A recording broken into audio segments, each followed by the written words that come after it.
Dan Nabi Shallallahu Alaihi Wasallam melarang untuk membangkang pada penguasa. Kenapa? Karena dikhawatirkan timbulnya, ya, akibat membangkang kepada penguasa, timbulnya mafsadah, kerusakan yang tidak ada batasannya.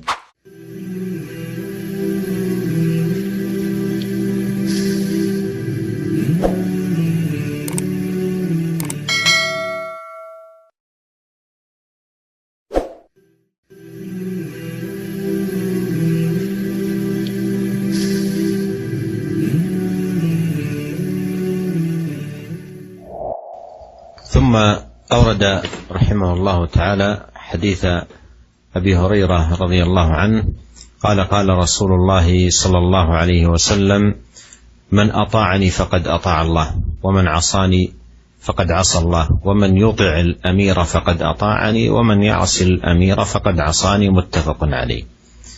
قوله من يطع الأمير فقد أطاعني ومن يعص الأمير فقد عصاني لأن النبي صلى الله عليه وسلم أمر بطاعة الأمير ونهى عن معصية الأمير، فمن أطاع الأمير أطاع الرسول عليه الصلاة والسلام، ومن عصى الأمير عصى الرسول عليه الصلاة والسلام.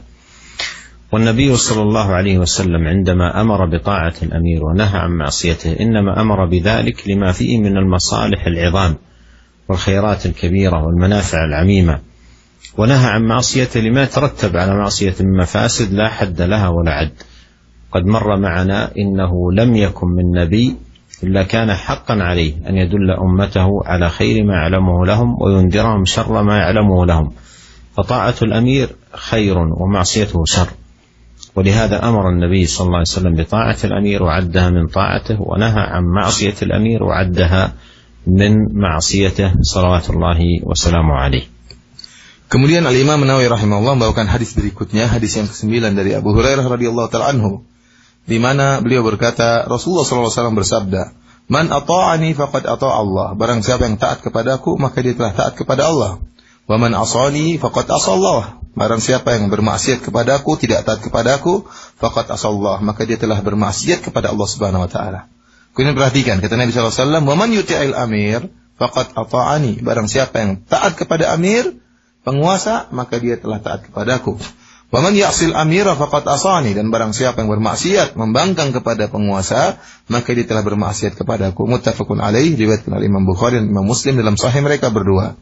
Sabda Nabi sallallahu alaihi wasallam yang menjadi perhatian kita di sini adalah sabda beliau, barang siapa yang taat kepada penguasa maka telah taat kepadaku. Dan barang siapa yang bermaksiat kepada penguasa, pemimpin, maka dia telah bermaksiat kepadaku. Kenapa Nabi sallallahu alaihi wasallam mengatakan demikian? Karena Nabi sallallahu alaihi wasallam dialah yang telah memerintahkan untuk taat kepada penguasa dan telah melarang untuk membangkang kepada penguasa.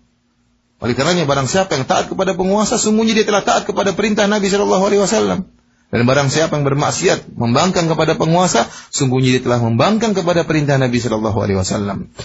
Ketahuilah bahwasanya Nabi sallallahu alaihi wasallam tatkala memerintahkan untuk taat kepada pemerintah, kepada penguasa, dan melarang untuk membangkang kepada penguasa, tidaklah Nabi sallallahu alaihi wasallam memerintahkan tersebut kecuali karena ada kemaslahatan yang besar yang ingin diharapkan. Dan ada kebaikan-kebaikan yang banyak yang timbul di balik ketaatan kepada penguasa, dan juga manfaat-manfaat yang menyeluruh. Dan Nabi sallallahu alaihi wasallam melarang untuk membangkang pada penguasa. Kenapa? Karena dikhawatirkan timbulnya, ya, akibat membangkang kepada penguasa, timbulnya mafsadah, kerusakan yang tidak ada batasannya. Tidak terhingga dan tidak ada batasannya. Dan telah lalu di mana dalam sabda Nabi sallallahu alaihi wasallam, kata Nabi sallallahu alaihi wasallam, tidak ada satu orang nabi pun sebelumku kecuali wajib baginya untuk menunjukkan kebaikan yang dia ketahui kepada umatnya, dan wajib baginya untuk mengingatkan keburukan yang dia ketahui kepada umatnya. Oleh karenanya, apa yang disampaikan Nabi sallallahu alaihi wasallam merupakan kebaikan. Tatkala Nabi memerintahkan kita untuk taat kepada penguasa, maka yakinlah taat kepada penguasa ada kebaikan. Dan tatkala Nabi sallallahu alaihi wasallam melarang kita untuk membangkang kepada penguasa, yakinlah bahwasanya sikap membangkang kepada penguasa akan menimbulkan keburukan. Oleh karenanya Nabi sallallahu alaihi wasallam memerintahkan kita untuk taat kepada penguasa dan menganggap ketaatan kita kepada penguasa merupakan dari bentuk ketaatan kepada Nabi sallallahu alaihi wasallam. Dan Nabi melarang untuk membangkang kepada penguasa dan menjadikan sikap membangkang kepada penguasa adalah bentuk sikap membangkang kepada Nabi sallallahu alaihi wasallam.